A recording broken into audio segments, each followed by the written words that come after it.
Thanks for making the Locked On Ole Miss podcast your first listen every day. We are, in fact, free and available wherever you get your podcast, including YouTube. Do us a favor, subscribe to the YouTube channel, hit the bell for notifications, upvote, comment, all that will make us very happy. Also, join our Subtext community. It's available. There's a free trial on it. Basically, whenever I hear something, I put it on there. I don't hear a lot of stuff, but it'll be mostly like shows going out. You'll get exclusive live streams like we released the Damon Williams video early for subscribers and things like that. But don't expect a lot of insider stuff, just expect a lot of extra stuff, I guess. How you doing, Tom? Doing great. Yes, Tom Vanderford joining us on Friday, just like he always does. We got I want to say a big transfer because it would be a big transfer on a lot of fronts, wouldn't it? Oh yeah. 7'5". Goodness. Yeah. It's weird it's weird to have somebody 15 inches taller than me.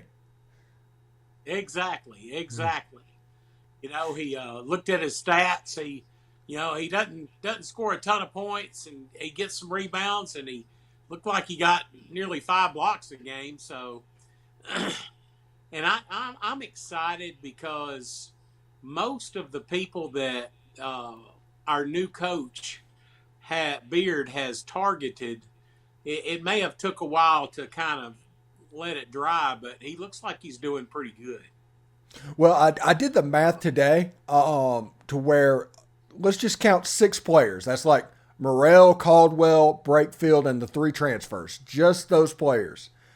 Combined, they averaged 57 points a game last season. And there were many games. Well, there were many games that Ole Miss scored about that much completely. So 57 points between those 6. That's a good first step, I think, for Chris Beard. Oh, I think so. And I've heard great things about his recruiting and his coaching, and he's putting together a really good recruiting assistant coaching staff. And the future looks bright in men's basketball, and it looks bright in women's basketball. So we've just got to right the ship in baseball and softball and just continue chopping wood in football. Yeah, and then there's going to be fan base. There's going to be members of the fan base that is just, they're upset about what's going on. The football season didn't end right. Basketball went poor. Baseball went poor. That happened. Just last year, I think every team but 2 made their version of the NCAA tournament. It happens. It's all cyclical. It's not an indication that something is wrong. Sometimes bad things just happen. Yeah, like in baseball, we lost, the majority of our good pitching staff, and we've got some good young pitchers, but Hunter Elliott was the exception to the rule. Usually, the kids come out of high school; it takes a while to adjust. I think we've got some good young players. Yeah, and I don't know who exactly it was, but in my comment section on one of my shows, they mentioned that I think Ole Miss has lost 10 games this year by 2 runs or less. And that number with the pitching problem, that probably explains it. Ole Miss wasn't going to win every one of those games, but I bet you they could win 5 of them. And if you give Ole Miss right now 5 wins, they're in better shape than they were last year at this time. So I don't know. I don't know if the fan base needs to freak out. This is just, it kind of feels like a bad luck type season, not a systemic problem.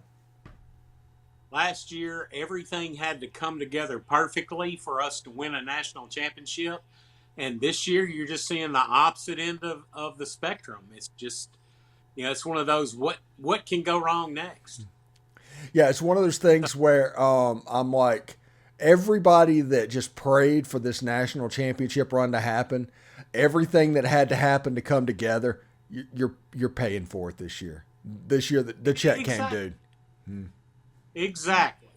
And you know me, before we won, I was the biggest Bianco griper.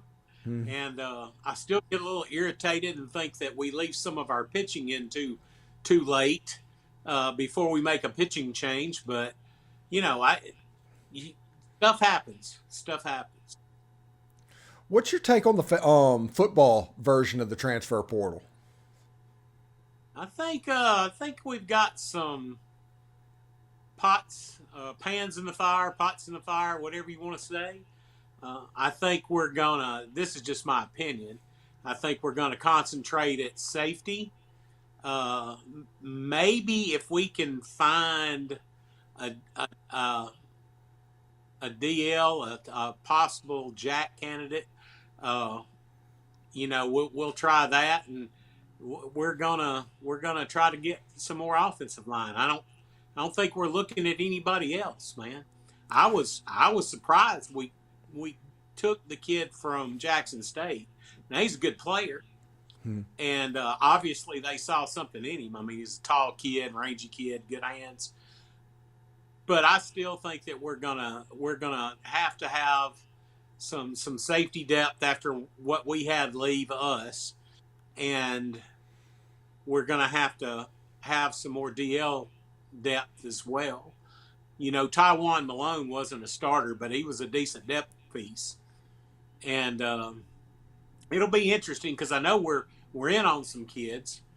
We've made some kids an offer. The ones I'm aware of is the lineman from Wyoming, and then the defensive lineman from James Madison, and I can't think there's a safety from somewhere, but I can't remember. We'll just UAB. have to wait and see. Yeah, yeah, from UAB. So we'll just have to wait and see. Lane's really weird with the portal. He'll get a couple of kids. Well, the last couple of years, that's all we've got to go by. But he'll get a couple of big name kids from big name schools. But for the most part, he goes and to the Miami of Ohio's and the Alabama Birmingham's and the James Madisons and finds proven players that are starters at those schools who may have been unranked or two-star kids coming out of high school, and they blossomed. Another good example is Prieskorn. He was not heavily recruited at all coming out of high school. So you just got to look and find those diamonds. You can get them a little bit cheaper, I imagine, in the NIL than some of these big names. But I would caution any of our fans that keep thinking, the kids that were so highly rated from Texas that entered the portal or whatever. I would caution our fans because unless he's sure that the kid can play like Marshall, I really don't see him taking somebody unproven in the portal. Yeah. Yeah, I'm looking at an all conference type player from a G5. That seems to be his MO.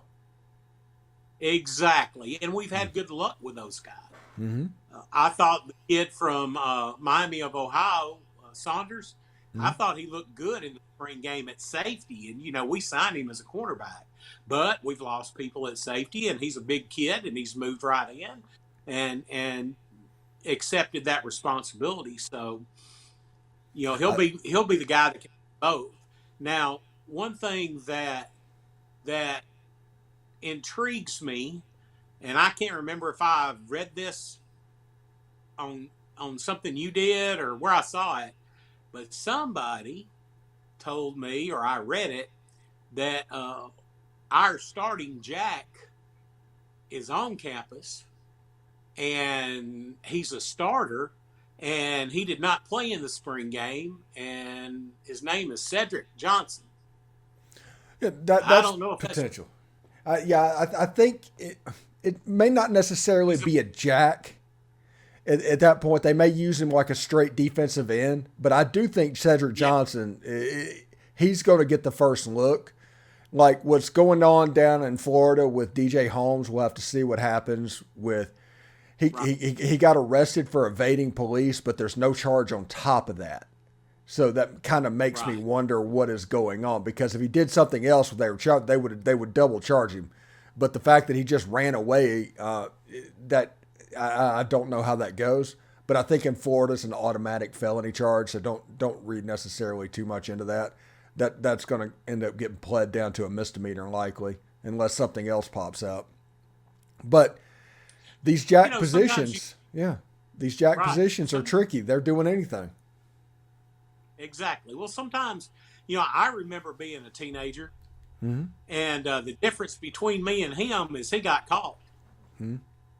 Yeah, I'll be completely honest with you. With it, my young Navy days, the first 3 years I was in the Navy, I was a mess. Oh, I was a You tornado. know, did I ever get arrested for DUI? No. Could I have? Multiple times. I'm not proud of it.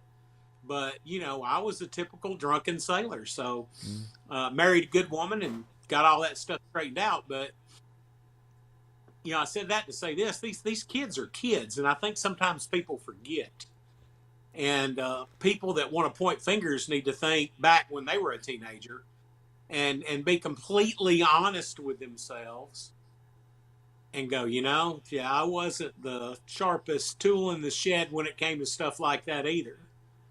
Yeah. In I could see McGee, an 18 from the law. in McGee, Mississippi, we had a thing called riding the block. I don't even know if they still do it, but they used to back in the day. And it just, everybody would come and it'd go both in, and you'd literally drive around the block, and there were parking lots everywhere. Well, occasionally a police officer would show up in your parking lot and everybody would scatter. Now, all of those people would be evading police if you wanted to be, well, I guess if you got caught. It's one of those things. I don't have to be fast, super fast. I just have to be faster than you type deal. Exactly. But that is just a kid. I want to hear a lot more. I mean,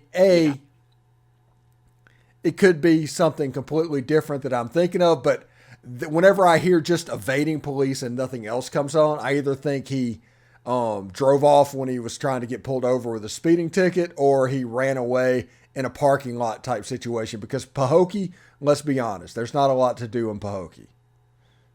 Exactly. And, here in Corinth, for our Corinth listeners, we had the Strip, but it was the same thing.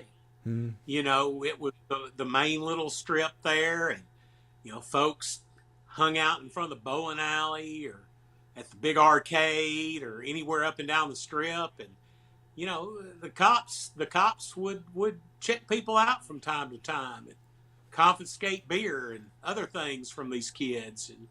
But, it's just small town. Every small town has hangout places like that. And like you said, if it would have been something more added to it, I'd be worried. But yeah, who hasn't ran from the police when they were a teenager, when they were doing something, sketchy? Yeah. And I wouldn't say I ran from police. I'd say I got caught by police, because I'm not running away from anybody. Yeah. I'm not quick enough. It just doesn't matter. Let's see real quick before we get out of here. Tom, you're going back to work tomorrow. Your recovery is finally ending. How does that feel, buddy? Feels pretty good. Feels pretty good. I never thought I'd get here. I look back. It's weird. Tomorrow, because this show is recorded on Thursday evening, but Friday it will be 11 weeks to the day that I had my multiple surgeries. So I think that's pretty good. Yeah. Especially for but I'm looking forward to getting back to work. I'm a people person, and sitting around looking at four walls is driving me absolutely nuts. So I'm ready to get back to work. I know exactly how you feel like. Whenever I was going through my ordeal, I told you about this earlier. I literally could since I just could sit down in a chair and just relax. And it was like 11 weeks like yours. I literally came up with this Locked On Ole Miss podcast idea, and I just worked everything out. And from once I got recovered, I just went about executing it. Now, your goals and your dreams, I'm sure you hatched some plans as well, but it might just be like, hey, I want to get back to work. I want to feel normal. I want to hang out with my friends again. And that's perfectly acceptable too. But just my point is, whenever you go through something like this, until you do it, you have no idea what it's like to just be sitting there alone in your thoughts for that long, that it can become an ordeal. Exactly. Exactly. I spent 12 days in the hospital, and I had a lot of time to reflect. And if anybody thinks that you get any sleep in the hospital, they've never been in the hospital. Every hour they're in there poking you and prodding you, and it's just, so it was something that was the hardest thing I've ever been through. I made a Facebook post for the people that follow me on Facebook yesterday. A year ago yesterday, I was told I had cancer. So it's been a fight, man. Mm-hmm. It's been a fight. But you're coming through it. Oh yeah. I'll be able to go get some football games this year. That's what I'm be able talking to hang about. out. I had to miss all that last year, but. Yeah, well, judging by the end of the season, I don't know if you missed it, but I know what you're saying. Yeah, I'm one of the fans that if we're getting, voted like 52-3, I'm just still sitting there rooting. Fun thing, like yeah. today's podcast, and as we record it, it'd be tomorrow's podcast, but I'm gonna say today's podcast. DeMond Williams, the quarterback commit from 2024, is on it. Apparently, from his interview, he'll be in Oxford like May 7th for the Elite 11. And he is trying to set up his official visit for LSU, the LSU weekend, which makes me think that's going to be a blowout recruiting weekend if you're bringing in your quarterback. Oh, yeah. And that if you've seen the film, and I know you have, but for the folks out there, if you've seen the film, you know how good this kid is. But if you haven't, I would suggest you go out and Google it and find him on Huddle or somewhere and watch the kid. He's something else. He's next level. Yeah, and it was just a top shelf type interview. The everything, nothing but the highest marks for DeMond, and thank you for coming on the show and doing all that. And he did let me know in a text message that his dad watches the podcast, and that made me happy. Good deal. Good deal. Yeah, there are multiple players that I know of that their parents watch the podcast. So I think that's awesome. It's amazing how it's grown over the past, couple of years. It's nuts. I know, man. Yeah. Because you started nothing. Oh yeah, literally nothing. Yeah. I literally did not make a dime on this podcast the whole first year. I believe it. I believe it. But it's coming along. It's becoming a staple. I know a lot of folks that actually watch it daily. I know a few folks that pick and choose and watch here and there. But I've never heard anything. I know what they're talking about there. Yeah. Yeah, some of my friends say I'm too big of a homer, but I'm like, dude, you've known that. It's in the name. It's in the name. Yeah, exactly. Yeah, this isn't the Locked On Not a Homer podcast. It's the Locked On Ole Miss podcast, and everybody that's on this show knows that. And right, one thing that's a lot of fun for me is they're surprised by this because I have such a different attitude towards a lot of stuff. And I am an absolute homer. I make no bones about that. But also just whenever there's a problem, I will tell you what the problem is. I can see that. I don't let the fandom completely blind me. And it's more of a place where, hey, this is the problem. This is what we need to fix. This isn't like, hey, this is something systemic that is, terrible. And while it's just what it is. But I think I'm a unique fan in the way I look at it, because the people that bring up, hey, anytime a coach gets criticized, they automatically, just as a reflex, that coach can do nothing wrong. Everybody knows that type of fan. That fan to me is just as annoying as the one that is gloom and doom on every particular issue. It needs to be somewhere in the middle. If you can't be somewhere in the middle, you're kind of not doing it right. Well, you've got, like you said, most Ole Miss fans anyway are either optimists, pessimists, and then there are people like you that are realists. You're a realist. You look at it and say, hey, this is the situation, and you don't sugarcoat it. Uh, I'm that way in my whole life, except when it comes to Ole Miss, and then I'm an optimist. Yeah, Sometimes I'm a pessimist. Sometimes I get irritated. and Uh, some people need like the magical thinking type element to where or some people need whatever is happening at Ole Miss to be worse than what's going on with their life. It's a psychological thing. yeah, I And so agree. I don't judge it. That's one of the reasons I want as many perspectives on this channel as possible because I don't want Yeah, it to just be me. I want it to be you. I want it to be Carol when she comes back. She's going to get moved in, everybody, soon, and she'll be back on the show. But yeah, Derek and all of that. Yeah, that's the reason I do that. yep.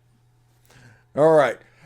Thanks for making the Locked On Ole Miss podcast your first listen every day. Everydayers, hey, Tom just mentioned a few of those. Tomorrow on the show, check out John Garcia. He'll talk a little bit about an update about Damon Williams, who is being interviewed today on the Locked On Ole Miss podcast, but also, Waller, Franklin, talk about them, and maybe even a little Braylon Burnside as well. So he has that available to you. That's on tomorrow's episode of it's kind of an extra video of Ole Miss football recruiting. For Tom Vanderford, I'm Stephen Willis. Thank everybody for watching tonight. And Tom, man, good luck tomorrow in work, man. Thanks, buddy. Thanks so much. Hotty toddy. Hotty toddy.